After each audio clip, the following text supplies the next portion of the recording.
ميدو قال كلام خطير جدا، بس ناس كتيرة جدا عملت نفسها مش سامعة الكلام ده.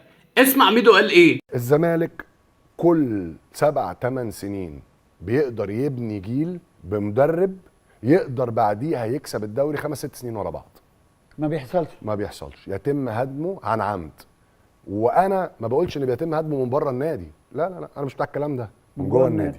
في كل ليه بقى في مين كل طيب؟ بص، انا بحكي لك تاريخ. آه. في كل الاجيال التي تم تدميرها بنجاح داخل الزمالك كانت بايد اولاد الزمالك. يا طبعا احكي لك التاريخ. تصريح خطير ده. ما انا هقول لك آه. عشان بس الناس ما تنساش. طبعا. اي حد غير ميدو كان قال الكلام ده، او اي حد مش منتمي لنادي الزمالك كان قال الكلام ده، كانت الناس هتهاجمه بطريقة رهيبة. ودول عايزين يهدوا استقرار النادي، ودول بيتكلموا على ابناء النادي، ودول بيتكلموا على مجالس الادارة والناس اللي بتساعد.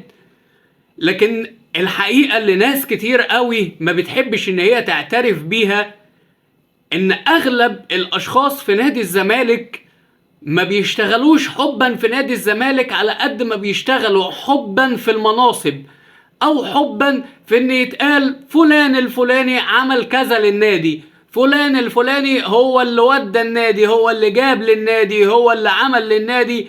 فاغلبية الاشخاص في نادي الزمالك بتشتغل عشان اساميهم الشخصية والمناصب، لكن الناس ما بتشتغلش ان هي ترتقي بنادي الزمالك، او ان هم يطوروا فعلا نادي الزمالك التطوير الحقيقي.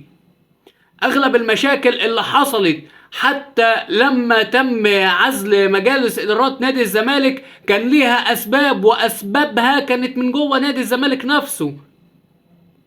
المشكلة ان الناس مش واعية للحتة دي، الناس ما بتتكلمش في النقطة دي، لان هم بالنسبة لهم احنا لما نطلعوا ونقولوا ان هي مظلومية، وان نادي الزمالك مظلوم، وان نادي الزمالك بيتحارب، اسهل بكتير جدا لما نتكلموا ونقولوا ان فعلا الناس من عندنا كانوا غلطانين في 1 2 3.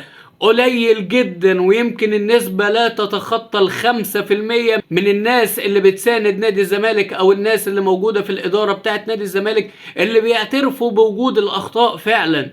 لكن الباقي كله بيرميها مظلومية، احنا بنتحارب، الدنيا كلها واقفة قدام نادي الزمالك. ده الاسهل، ده الطريق الاسهل. لكن الطريق الاصعب ان احنا نعترفوا بالغلط ونحاولوا ان احنا نصلحوا الغلط، ونبتدوا نشوفوا الدنيا بتقول ايه والدنيا بتمشي ازاي، ونبتدي نوقفوا نادي الزمالك على رجليه بالشكل المظبوط. فانت براحتك بقى، حبيت تصدق الكلام ده صدقه، حبيت ان انت تكمل وتعيش في دور المظلومية، انت ودماغك.